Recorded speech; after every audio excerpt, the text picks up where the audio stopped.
One of the illusions about human behavior is that it stems entirely from personality or character. But social psychology shows us that often behavior is dominated by the social roles we're asked to play.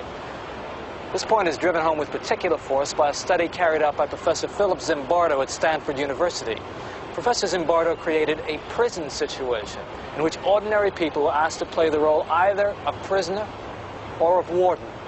Then he observed what happened. In 1971, in the basement of the psychology department of Stanford University, a mock prison was created. It rivaled all social psychology experiments in controversy.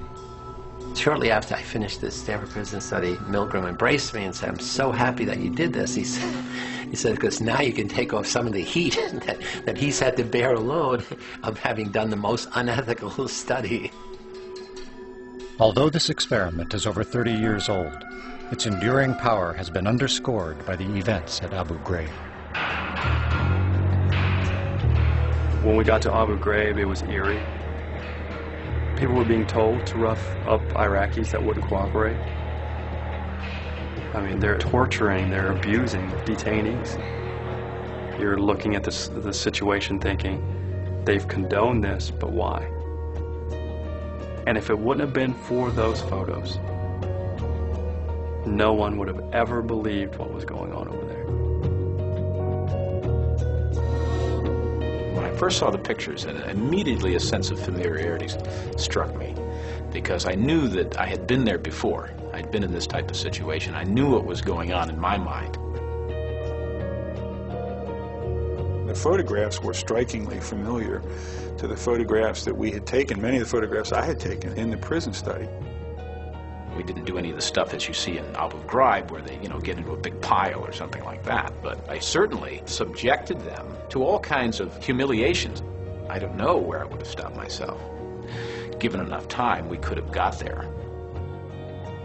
When the images of the abuse and torture at Abu Ghraib were revealed, immediately the military went on the defensive, saying, it's a few bad apples.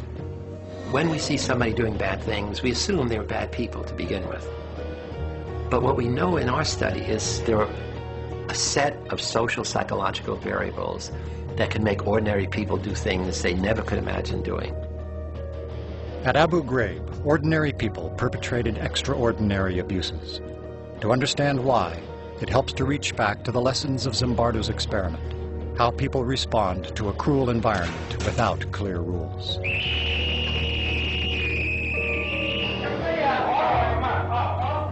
I think he and everybody else who came down into that situation got caught up into that situation.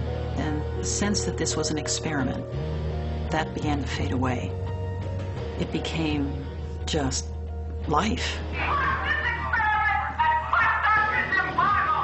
We frankly didn't anticipate what was going to happen.